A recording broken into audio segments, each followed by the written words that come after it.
और जासूसी कांड को लेकर उत्तर प्रदेश के मुख्यमंत्री इस वक्त क्या कह रहे हैं वो भी सुन लेते हैं। कोरोना कालखंड के दौरान देश के अंदर जिस प्रकार का दूषित वातावरण पैदा करने का प्रयास विपक्ष ने किया और एक नकारात्मक राजनीति की, लोगों को संबल देने की बजाय जिस तरीके की अराजकता का वातावरण पैदा करने का कुत्सित प्रयास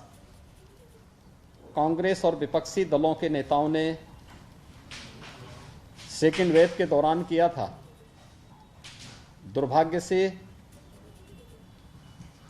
जब एक साहसिक निर्णय देश के संसद सत्र को लेकर के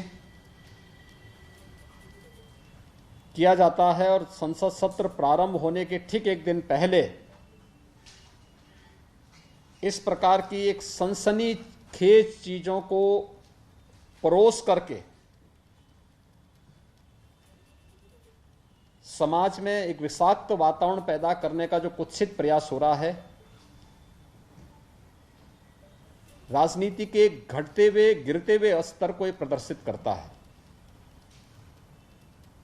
विपक्ष पूरी तरह नकारात्मक भूमिका में के साथ में है और उन अंतर्राष्ट्रीय साजिशों का शिकार जाने अनजाने में हो रहा है, जो अंतर्राष्ट्रीय साजिश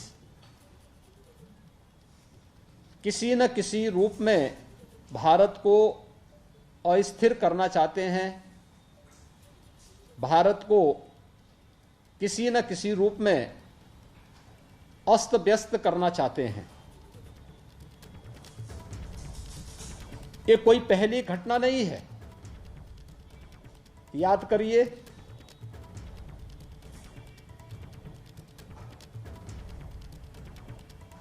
जो अभी कुछ वर्ष पहले 2020 में प्रारंभ में अमेरिका के राष्ट्रपति की भारत विजिट के दौरान उनके दिल्ली पहुंचने के साथ ही दिल्ली के अंदर हुआ भीषण दंगा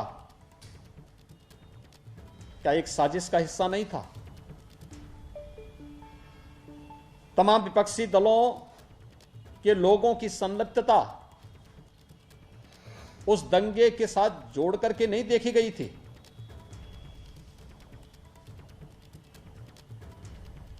कोरोना कालखंड के दौरान देश के कोविड प्रबंधन को WHO और दुनिया के देश सराह रहे थे,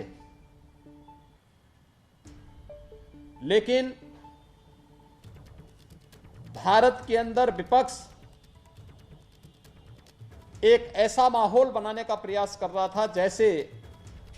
कि सरकार इन सभी चीजों से अनभिज्ञ है और महामारी से लोग मर रहे हैं। अंतर्राष्ट्रीय स्तर पर भारत की छवि को खराब करने, भारत को अस्थिर करने के लिए जिन मंसूबों के साथ विपक्ष कार्य कर रहा है, यह अत्यंत दुर्भाग्यपूर्ण है। अनेक ऐसे अवसर आए हैं जब भी देश के अंदर कोई महत्वपूर्ण कार्यक्रम होता है, उससे पहले विपक्ष किसी न किसी साजिश का शिकार होकर के देश के खिलाफ या दुनिया के अंदर भारत के खिलाफ माहौल बनाने के लिए किसी न किसी षड्यंत्र का पार्ट बन जाता है। संसद का यह सत्र अत्यंत महत्वपूर्ण सत्र था और मुझे तो आश्चर्य होता है, यह परिपाटी रही है संसद सत्र में, क्योंकि लगभग 19-20 वर्षों तक संसद के अंदर कार्य करने के लिए का मुझे अवसर प्राप्त हुआ था। भारत के लोकतंत्र की सबसे महत्वपूर्ण प्रहरी और सबसे महत्वपूर्ण स्तंभ देश का संसद है। एक आम नागरिक की आवाज को उस मंच के माध्यम से हम देश के सामने रखते हैं और संसद की परिपाटी रही है कि मंत्रिमंडल के गठन पुनर्गठन के साथ माननीय प्रधानमंत्री के द्वारा नए मंत्रियों का परिचय संसद से कराया जाता है, संसद सदस्यों से कराया जाता है। आपने देखा होगा मंत्रिमंडल के परिचय के कार्यक्रम में ग्रामीण पृष्ठभूमि से जुड़े हुए अनुसूचित जाति, जनजाति, पिछड़ी जाति और उन तबकों से जुड़े हुए मंत्री काफी बड़े पैमाने पर बने हैं, जिन्होंने देश की आजादी के बाद कभी भी नेतृत्व नहीं देखा था। आज जब उस तबके को नेतृत्व दिया गया,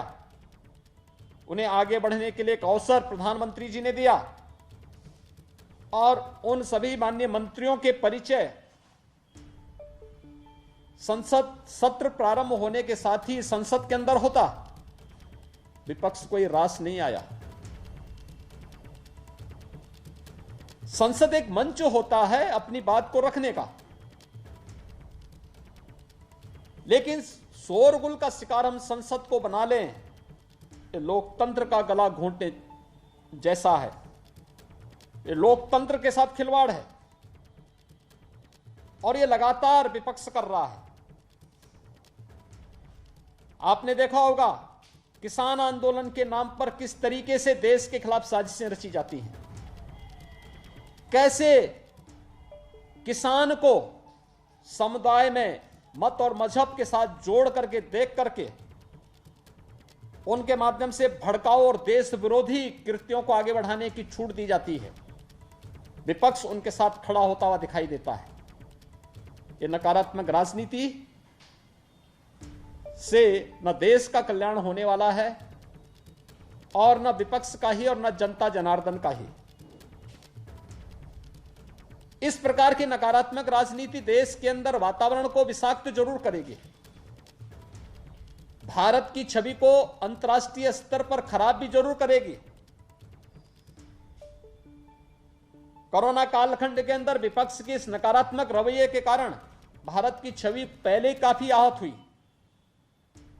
लेकिन अपनी नकारात्मकता से विपक्ष आज भी बाज नहीं आ रहा है। तथ्यहीन झूठे आरोप लगा लगा करके देश के एक यशस्वी नेतृत्व को बदनाम करना,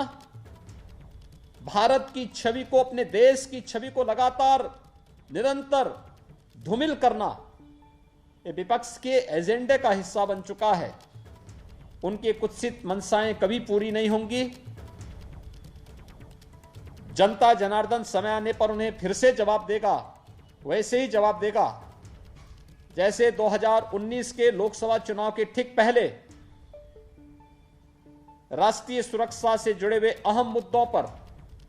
राफेल जैसे मुद्दों को ला करके उस समय विपक्ष ने देश का वातावरण खराब करने का प्रयास किया था। बाद में उनको मुंह की खानी पड़ी थी, न्यायालय में भी और जनता जनार्दन की अदालत में भी। इस बार फिर से संसद सत्र के इस महत्वपूर्ण मुद्दे पर, जहां पर गांव के लिए, गरीब के लिए, किसान के लिए, नौजवान के लिए, महिलाओं के लिए, समाज के विभिन्न तबकों के लिए चर्चा होती, कोरोना महामारी को लेकर के चर्चा होती, वैक्सीनेशन की ड्राइव को कैसे हम समयबद्ध ढंग से आगे बढ़ा करके देश के अंदर पूरा करें, इसको लेकर के इस सदी की इस महामारी से निपटने में सामूहिकता का क्या प्रभाव हो सकता है, इन सब मुद्दों पर जहां एक सार्थक चर्चा का मंच संसद होता, चर्चा का मंच न बना करके शोरगुल और केवल आरोप प्रत्यारोप के साथ ही तथ्यहीन और झूठे आरोप, मनगढ़ंत आरोप लगा करके देश की छवि को भी धूमिल करने का जो कुत्सित प्रयास हो रहा है, ये कभी मंशाएं विपक्ष की पूरी नहीं होंगी। इस प्रकार के मनगढ़ंत और तथ्यहीन आरोपों को एक सिरे से खारिज किया जाना चाहिए। देश की जनता मांग कर रही है कि विपक्ष कोरोना कालखंड में जो एक विषाक्त वातावरण विपक्ष ने बनाया था देश के अंदर, दुनिया के अंदर देश की छवि को खराब करने का कुत्सित कार्य किया था, उसको लेकर के भी और संसद सत्र की कार्रवाई को निर्बाध और निर्विघ्न संपन्न करवाने में योगदान देने की बजाय अपनी इस नकारात्मकता के कारण जनपक्ष से जुड़े हुए, जनता से जुड़े हुए ज्वलंत मुद्दों को संसद में न उठने देना, यह आम नागरिक के जीवन के साथ खिलवाड़ है। विपक्ष को इस बात के लिए जनता जनार्दन से और देश से माफी मांगनी चाहिए।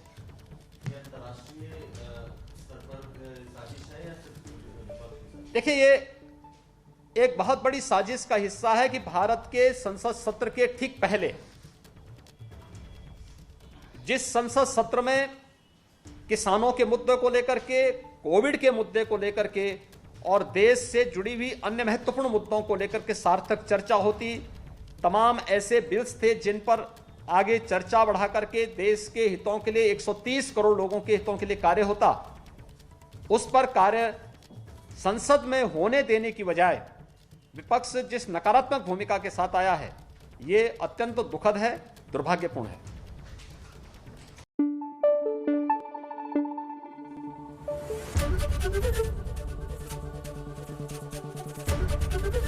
एबीपी न्यूज आपको रखे आगे।